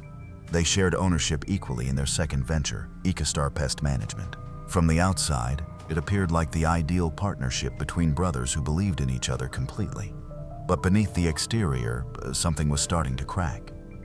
In 2012, Paul was caught in a serious car accident. The collision left him with chronic pain and a permanent limp. He started depending on prescription painkillers simply to make it through each day. Family friends would later say that Paul was never quite the same after that accident.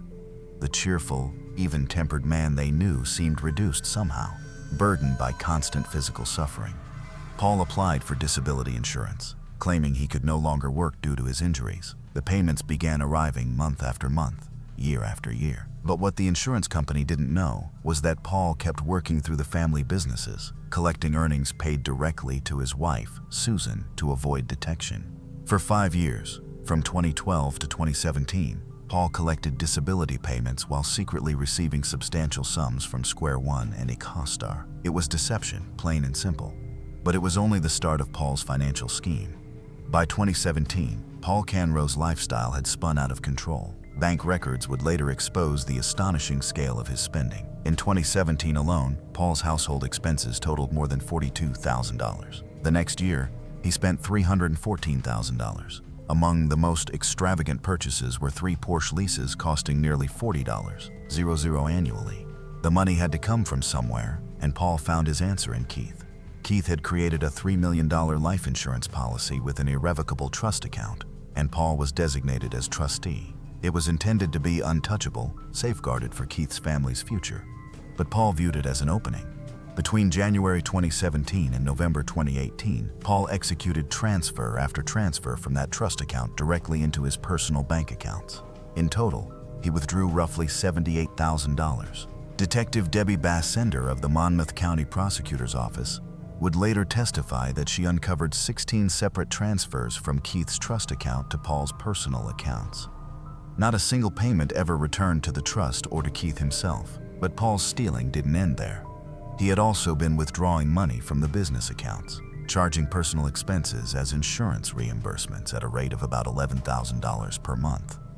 When Keith's accountant, Stephen Weinstein, examined the books, he discovered that payments intended for company insurance were being diverted into Paul's personal account.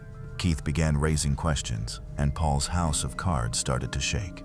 On November 19, 2018, everything came to a climax. Keith discovered money was missing from both the trust account and the business accounts. He was enraged. At approximately 6 that evening, Keith called Paul. Security footage from Keith's home recorded the entire confrontation, and the audio would later be played in court. Keith's voice became increasingly frustrated as he demanded answers from his brother. Keith said, "Get on the computer and tell me where the money went." "Paul, do it. I need to know where the money went." The desperation in Keith's voice was unmistakable. He was no longer asking, he was demanding. Keith said, "Paul, I'm telling you, I need it. Give me the login pool." When Keith couldn't get satisfactory answers from his brother, he took immediate action. He drafted an email to his accountant and business associates copying his younger brother, Corey. In the message, Keith made his intentions absolutely clear. He would stop all payments to Paul's wife, Susan, until the missing funds could be found. He was cutting Paul off financially. Keith also confided in Corey that he wanted to sell one of the businesses and end his partnership with Paul completely. He was frustrated with Paul's reckless spending and the growing evidence of theft. The email was forwarded to Corey at around 6 p.m. on November 19th. Keith had no idea he had just signed his own death warrant. At 2:07 a.m. on November 20th, 2018, surveillance cameras recorded a white Porsche reversing out of Paul Canero's driveway on Tilton Drive in Ocean Township. Inside the vehicle, Paul carried a 9mm Sig Sauer handgun and a knife. He also brought gasoline and supplies to ignite a fire. The drive to Keith's mansion in Colts Neck took about 20 minutes in the pre-dawn darkness. The roads were deserted. The world was silent. Paul reached 15 Willowbrook Road sometime around 2:30 a.m. When he arrived at the mansion, Paul deactivated Keith's home surveillance system. He severed a power line to the house and turned off the backup generator, plunging the residence into complete darkness. Then he waited. Keith awoke to find his home without power. Confused and worried, he stepped outside to investigate. The two brothers met on the front lawn in the darkness. What words were exchanged between them, if any, will never be known. But the confrontation concluded with Paul raising his gun and firing. He shot Keith once in the lower back, the bullet passing through his body. Then Paul fired 4 more times, every one of the shots striking Keith above the shoulders. 3 bullets ripped into the right side of Keith's head. 1 struck his neck. At least 1 shot was fired at contact or near contact range. The muzzle pressed against Keith's body. Keith Canrow, age 50, collapsed onto the lawn of his own home. He died where he fell. But Paul wasn't finished. He walked over his brother's body and entered the mansion. Inside, Jennifer Cano was likely awakening from the sound of gunshots. Paul located her and shot her, then stabbed her repeatedly. The attack was savage and relentless. Then Paul moved through the darkened house searching for the children. He found 11-year-old Jesse in or near the kitchen. Forensic evidence would later reveal blood smears on a cabinet where Jesse had attempted to defend himself. Paul stabbed him multiple times, including an injury to his chin that resembled a gunshot wound. Jesse suffered stab wounds to his torso, son, and left arm before he succumbed to smoke inhalation and trauma. 8-year-old Sophia was discovered on a staircase landing. She had 17 groups of sharp force injuries documented across almost her entire body. Her wounds included defensive injuries on her arms, evidence that she fought desperately to save her own life. 1 stab wound penetrated her left eye, another entered her head. When firefighters would eventually recover her small body, it would be covered in both soot and blood. Dr. Alex Zhang, acting chief medical examiner for New Jersey, would later testify that Sophia's carbon monoxide levels were at 49%, well above the 40% threshold that can cause death from smoke inhalation. Her official cause of death was sharp force injuries and smoke inhalation. She was still alive when the fire started. After murdering his brother and his entire family, Paul collected documents from the house and made his way to the basement. He ignited a slow burning fire in the basement storage closet, intended to smolder for hours before erupting into a full blaze. Then he walked out of the mansion, leaving 4 bodies behind. Paul climbed back into his white Porsche and drove home to Ocean Township. It was still dark outside. The sun wouldn't appear for hours. When Paul arrived back at his home on Tilton Drive, he carried out the second part of his plan. He poured gasoline around the exterior of his 2-story house at both ends near the garage and at another corner. His wife Susan and their 2 daughters were asleep inside, completely unaware of what their husband and father had just done. Then Paul set his own home on fire. At approximately 4:30 a.m., a neighbor named Heather Kapp woke to the sound of male voices outside. She looked out her window and saw 2 men in dark clothing and black baseball caps carrying flashlights near the Cano house. Flames were already visible at the lower corner of the home. Heather watched but did not call 911. She later estimated that 20 to 30 minutes passed before police and firefighters arrived.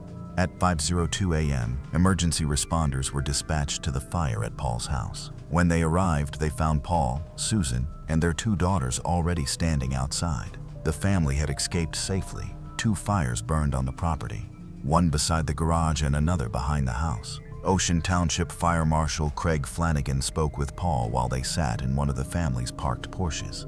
He noticed Paul had a noticeable injury to one of his hands. Flanagan asked about it and Paul said, "I hit it on the front door when I was walking through." The fire marshal then asked about a red gas can that was resting near the garage. Paul says, "I don't know anything about that." When asked if he owned any gas cans, Paul said, "Yes, a few. I keep them in a shed on the property." The fire damage appeared suspicious almost immediately. The burn patterns were inconsistent with an accidental fire. Ocean Township police began examining it as arson. Paul, his wife, and his daughters were taken to the police station for questioning. They remained there for hours, while investigators tried to piece together what had happened. Back in Colt's Neck, the fire at Keith's mansion continued to smolder through the morning hours. It burned slowly in the basement, exactly as Paul had intended it. The rest of the neighborhood went about their morning routines. Children boarded school buses for the last full day of classes before Thanksgiving. Adults departed for work. Just after 12:30 p.m., more than 6 hours after the fire at Paul's house, a groundskeeper working at a neighbor's property noticed smoke coming from the Canrow mansion on Willowbrook Road. His employer contacted 911. Within minutes, dozens of firefighters from multiple departments across Monmouth County rushed to the scene. What they found was a nightmare. Keith Kaner's body lay face down on the front lawn. He had been dead for hours. Inside the mansion, the fire had grown into a roaring inferno, and the interior was reduced to ruins. Firefighters worked for nearly 24 hours to contain the blaze. When they were finally able to enter the structure safely, they began recovering the bodies. Sophia was found first on the staircase landing between the first and second floors. Jesse was discovered near the kitchen. Jennifer was located on the stairs leading from the basement to the first floor. All three had been stabbed. All three had been burned. The scene was so horrifying that even seasoned investigators would later describe it as one of the most brutal they had ever witnessed. Detective Richard Zerillo of the Colts Neck Township Police Department arrived at the scene and made the grim walk through the carnage. When Sophia's body was removed from the home, Zerillo noticed the stab wound to her left eye. The image would torment him. Within hours, investigators announced that the family had been targeted and were victims of homicide. The fire had been started deliberately, and then someone noticed the coincidence. 2 fires on the same day, both involving members of the Cano family. At the Ocean Township Police Station, Paul Cano and his family were still waiting. They had been there since early morning. Then alerts began appearing about the fire in Colts Neck. Lieutenant Patrick Brady noticed the last name immediately, Cano. Out of concern for safety, police moved Paul and his family to a secluded conference room. When word came that 4 people had died in the Colts Neck fire, the family was devastated. One daughter, Marissa Canrow, would later testify about that moment. Marissa said, "When they told us everyone died, my dad was really upset and crying. He fell to the floor and I was just holding him." But investigators were already connecting the dots. 2 deliberately set fires. Keith's body with obvious gunshot wounds. Something was terribly wrong. Paul remained at the police station for 12 hours. Just before midnight on November 21st, he was arrested and charged with aggravated arson for setting fire to his own home while his family was inside. 8 days later, prosecutors filed 7 additional charges: 4 counts of first-degree murder, 1 count of aggravated arson for the Colts Neck fire, and weapons charges. Monmouth County Prosecutor Christopher Gakian announced the charges at a press conference. Gacciuni said, "Based on our investigation, we believe that the defendant's motive was financial in nature. Paul Cano repeatedly shot and killed his brother Keith, then proceeded to murder the rest of the Cano family. The fire at his own home was essentially caused to make it appear as though his family was somehow targeted." Over the next 7 years, prosecutors assembled their case. The delays were considerable. First due to the COVID-19 pandemic, then due to legal battles over evidence admissibility, the DNA findings were damning. Sophia Cano's DNA was identified on burned jeans and a black nitrile glove recovered from debris at Paul's house. Jesse's DNA was found on jeans in the basement. Paul's DNA matched a shirt from the debris pile. Ballistics evidence provided another vital link. 7 fired 9mm casings found at Keith's mansion matched a Sig Sauer pistol seized from Paul's home. 5 bullets from the Colts Neck scene matched a barrel recovered from a backpack in Paul's Porsche. Paul's altered bank statements showed he had been falsifying financial records before sending them to the family accountant. His pattern of theft from the trust account was thoroughly documented. And then there was Paul's home security footage showing him leaving at 2:07 a.m. on November 20th and returning hours later. Every piece of evidence indicated the same conclusion. On January 12, 2026, more than 7 years after the murders, Paul Canro's trial finally commenced in Monmouth County Superior Court. Assistant Prosecutor Nicole Wallace told the jury that Paul's house of cards was about to collapse. He was living beyond his means, stealing money, committing insurance fraud, and emptying his brother's trust account. When Keith threatened to cut him off, Paul saw only one escape. The prosecution presented witness after witness. Neighbors testified about seeing flames. First responders described the horror of discovering the bodies. Forensic experts guided the jury through the DNA evidence linking Paul to the crime scene. When Dr. Alex Jang described Sophia's injuries, including the stab wound to her eye, Paul Cano wiped away tears in court. Defense attorney Monica Mastone argued that investigators failed to examine other suspects, including the third Cano brother. But prosecutors had an answer for every theory. Paul was the only person Keith called on November 19th demanding information about the missing money. On February 13th, 2026, after deliberating for less than 5 hours, the jury returned with their verdict: guilty on all counts. Paul Cano sat motionless as the jury foreman read the verdict. Friends and family of the victims cried as each guilty count was announced.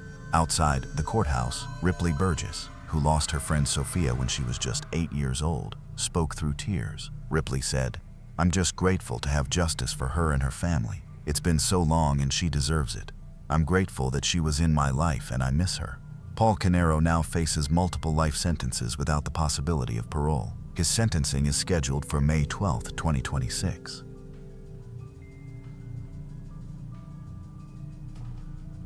This case occurred in the USA in the year 2025. Police reached the property, and as they stepped into the scene, they discovered 3 whiskey glasses resting on a homemade bar. The ice within them was only half melted. Beside the glasses was a 9mm pistol. 3 spent casings were strewn across the floor. The remainder of the room appeared completely undisturbed. But then, they discovered one man lying face down beside a television. And then a second man had barricaded himself inside the house next door. He had with him a rifle and a phone. He was awaiting the deputies to arrive. A third man was standing outside, and there was blood all over his face. What makes this case so unbelievable is that the 3 of them had known one another for years. There was no dispute between them. Nothing in their past explained what had just occurred. This is the case of Brent Hoffman. The property that the police had just reached was owned by a man named Rick Roundy in the rural town of Germania. Rick had developed the property over many years. He accomplished it with a lifelong friend named John Sumagan. The house became a meeting place for both of their families. It was a holiday home and a place that the two could use as a base to hunt animals from, and the two loved to hunt. Rick was born on the 9th of October, 1958, and had been wed to his high school sweetheart, Diane, for 41 years. The couple brought up 3 children, Adam, Megan, and Jacob. By the year of 2025, he had been retired for 8 years. Retirement allowed Rick more time to enjoy the things he loved. During this period, Rick and his wife, Diane, were deeply involved with the church. They served together as the heads of the auctions that were held there. They also helped organize the school raffle. Together, they did a great deal of good. In the days leading up to the events of 2025, Rick became a grandparent for the first time at the age of 67 years old. On the 22nd of November 2025, Wisconsin's deer season was set to open up, and so Rick headed to the house where he would hunt from. Rick's neighbor's name was never released, but for this case we will call him Paul. Paul was 65 years old at the time, and then there was another neighbor, a third one. His name was Brent Hoffman. Brent was 74. He was born in 1950, stood around 5'7" tall with blue eyes and brown hair. Paul and Rick both believed that he seemed like somewhat of a hermit, but nevertheless, they enjoyed his company. On Wednesday, the 12th of November, 2025, at around 6:10 a.m. in the evening, Paul went over to Rick's house. Brent Hoffman was already inside the garage with Rick, and he had brought along a pistol, as he normally did. The 3 men settled down and started drinking whiskey, talking about deer, and how excited they were for the upcoming hunting season. But then, at some point, Brent pulled the handgun from its holster, and he placed it down on the bar. Paul would later say that this was not done in an aggressive way. He and Rick looked at the weapon. It was a 9mm Smith & Wesson CSX. All 3 of them were drinking whiskey that night, but Brent was drinking at a far faster rate than the other 2. Paul noticed it at the time, but for him it was not a reason for concern. For a while, nothing about the evening seemed unusual. Nearly 3 hours elapsed between Paul's arrival at 6 p.m. and the first 911 call. At some point during the night, Brent's mood began to shift. He began speaking strangely. He then started saying something about having to kill some people, as though he had no choice in the matter. Soon afterward, he picked the pistol back up from the bar. The other 2 thought that he might be leaving, but no. Brent turned toward the other guys and said, "I hope you'll excuse me, I have to kill you guys." Brent said this in an incredibly strange way, and it was unlike anything that he had ever said to them before. Rick walked from his side of the bar over to where Brent Hoffman was standing. He asked him if he was all right in a caring way, but it was at this point, according to Paul, that Brent raised the pistol and began shooting at Rick. Upon receiving several bullets, Rick collapsed to the floor. Paul dove for cover as soon as he saw Brent raise the gun. Rick called out to Paul as he went down. Paul realized that he needed to flee, and flee as soon as possible. Brent still had the gun in his hand, which meant that there was no time. He ran out through the service door of the garage. He then crossed a short path between the garage and Rick's house. The 2 doors were less than 10 feet apart. He got inside the house and locked the door behind him. At that point, he had no idea whether Rick was alive or dead. What he did know was that Brent was still outside, and he was still armed. Inside his own house, he found a scoped Ruger .22 caliber rifle, and he loaded it up. He then sat near an ottoman facing the south door. Everything then happened so quickly, but he managed to steady himself enough to call 911. Police received the call at around 9:15 that evening. He said that Brent had shot his friend with a pistol and that he didn't know if Rick was still alive. He described Brent as an older man with a beard and a leather hat. He then told the dispatchers that he had armed himself in his house and was fearing for his life. He also warned the police that if Brent tried to get in, he was going to shoot and kill him. The dispatcher stayed on the line as the rest of the night unfolded. At around 9:20, Paul said that he could see Hoffman near a window, and so Paul moved around the room, avoiding a direct line of sight. Then, Brent started to attempt to open the doors. It must have felt like some kind of horror movie. Paul felt like he was going to die. But then there was a point in time where he had a clear line of sight on Brent. So he raised the rifle and he lined up the scope on Brent's head just behind a glass door. At 9:21, he fired. The glass in the door shattered and Brent fell backward. Paul questioned whether or not he was dead, but it soon became clear that he wasn't dead. 15 seconds later, Brent stood back up.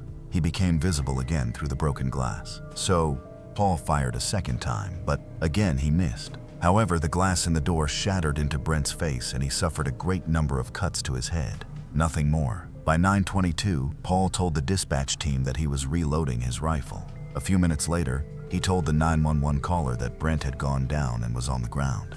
At the time, he thought that he may have actually killed him, but in reality, he was just staying low.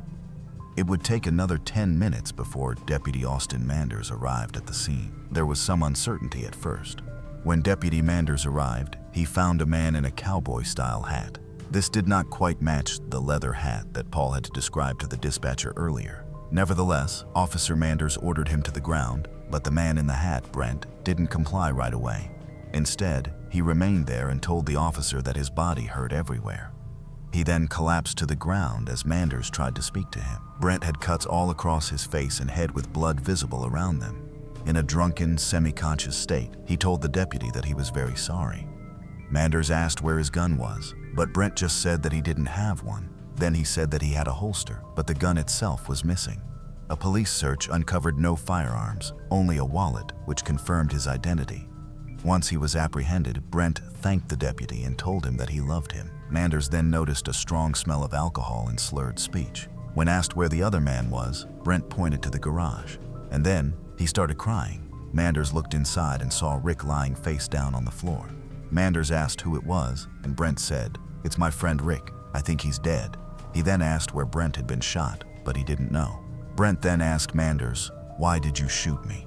Brent was clearly delirious by this point, and Manders told him that he had not shot him. Manders went and checked on Rick, but he had no pulse and no signs of life.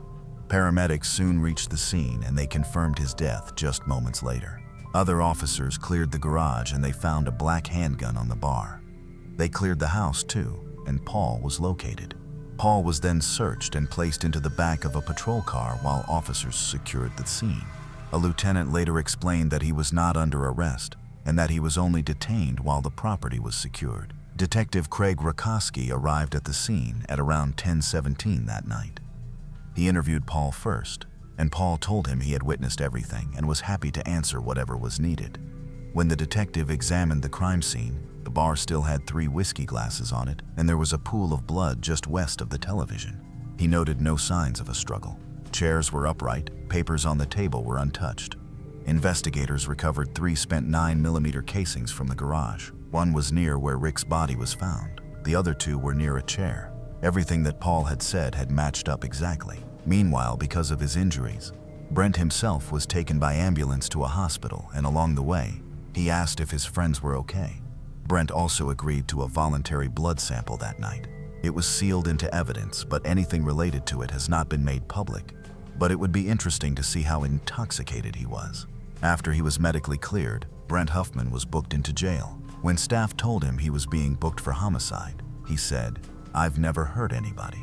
The following day, detectives tried to interview him, but he asked for a lawyer, which of course was his right to do. He did not give a full account of exactly what had happened that night, apart from when he said that he recalled the events up until his second drink. Rick's autopsy was conducted on the 14th of November. The initial report listed 3 gunshot wounds. One was to the chest, one was to the underarm area, and one was to the left wrist. On the 18th of November 2025, Brent was charged with first-degree intentional homicide for Rick's death. and he was also charged with attempted first-degree intentional homicide for the attack on Paul. The homicide charge carries a mandatory life sentence if he is convicted, and parole would only be available after 20 years. At the first court appearance, the district attorney requested a $1 million cash bond, and he called the shooting a killing in cold blood.